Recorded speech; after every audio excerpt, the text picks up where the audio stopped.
भगवद्गीतेचा 18वा अध्याय वाचल्यानंतर आपल्या असं लक्षात येतं की तो इतर 17 अध्यायांचं सार आहे.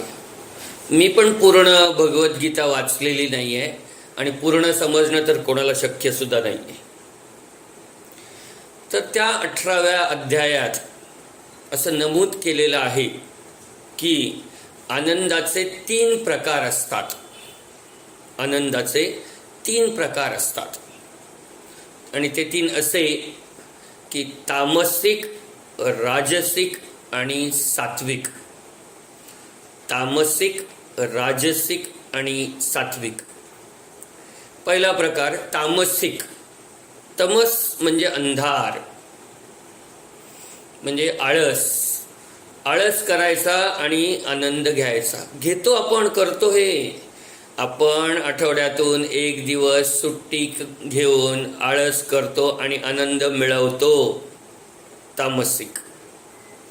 दुसरं राजसिक, म्हणजे राजासारखं.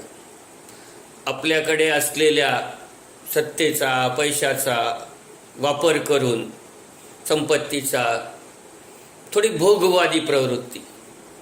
ती प्रत्येक वेळी वाईट असते असं नाही बरं का. आपण एखाद्या ठिकाणी पिकनिकला जातोय, त्यासाठी पैसे खर्च करावे लागतात का नाही? म्हणजे ती राजसिक प्रवृत्तीच झाली का नाही? म्हणजे तो सुद्धा एक प्रकार आहे. आणि तिसरा प्रकार आहे तो सात्विक. पहिला प्रकार होता तामसिक, आळस करून आनंद मिळवणे. दुसरा राजसिक, राजासारखं वागून आनंद मिळवणे. आणि तिसरा आहे सात्विक. या शब्दाला सत्व पासून आपण सगळ्यांनी शाळेत शिकलेलं असतं, जीवनसत्व, विटॅमिन्स.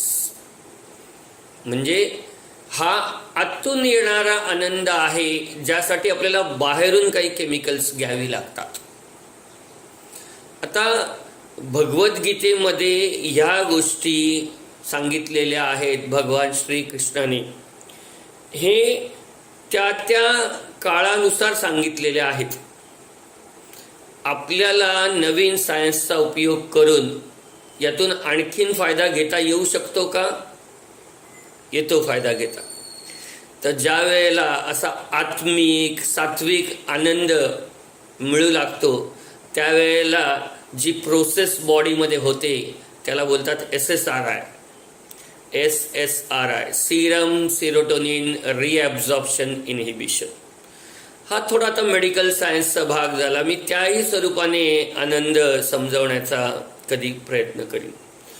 ह्या डिस्कशनमधनं एवढं तरी कळालं की आनंद वेगवेगळ्या ठिकाणाहून मिळवता येतो आणि कुठलाच चुकीचा नाही. फायदे तोटे नंतर डिस्कस करीन. तर 3 प्रकार झाले: तामसिक, राजसिक आणि सात्विक. भगवद्गीतेचा 18वा अध्याय वाचल्यानंतर आपल्या असं लक्षात येतं की तो इतर 17 अध्यायांचं सार आहे. मी पण पूर्ण भगवद्गीता वाचलेली नाही आहे आणि पूर्ण समजणं तर कोणाला शक्य सुद्धा नाही आहे. तर त्या 18व्या अध्यायात असं नमूद केलेलं आहे की आनंदाचे 3 प्रकार असतात. आनंदाचे 3 प्रकार असतात आणि ते 3 असे की तामसिक, राजसिक आणि सात्विक. तामसिक, राजसिक आणि सात्विक. पहिला प्रकार तामसिक. तमस म्हणजे अंधार, म्हणजे आळस. आळस करायचा आणि आनंद घ्यायचा. घेतो आपण, करतो हे. आपण आठवड्यातून 1 दिवस सुट्टी घेऊन आळस करतो आणि आनंद मिळवतो. तामसिक. दुसरं राजसिक, म्हणजे राजासारखं. आपल्याकडे असलेल्या सत्तेचा, पैशाचा वापर करून, संपत्तीचा, थोडी भोगवादी प्रवृत्ती. ती प्रत्येक वेळी वाईट असते असं नाही बरं का. आपण एखाद्या ठिकाणी पिकनिकला जातोय, त्यासाठी पैसे खर्च करावे लागतात का नाही? म्हणजे ती राजसिक प्रवृत्तीच झाली का नाही? म्हणजे तो सुद्धा एक प्रकार आहे. आणि तिसरा प्रकार आहे तो सात्विक. पहिला प्रकार होता तामसिक, आळस करून आनंद मिळवणे. दुसरा राजसिक, राजासारखं वागून आनंद मिळवणे. आणि तिसरा आहे सात्विक. यात शब्द आला सत्व पासून. आपण सगळ्यांनी शाळेत शिकलेलं असतं जीवनसत्व, विटॅमिन्स. म्हणजे हा आतून येणारा आनंद आहे, ज्यासाठी आपल्याला बाहेरून काही केमिकल्स घ्यावी लागतात. आता भगवद्गीतेमध्ये ह्या गोष्टी सांगितलेल्या आहेत भगवान श्रीकृष्णाने.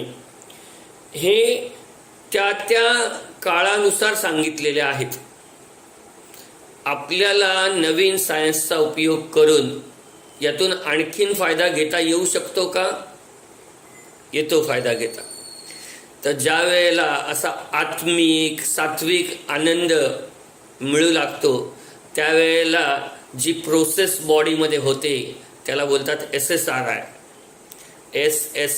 Serum serotonin reabsorption inhibition.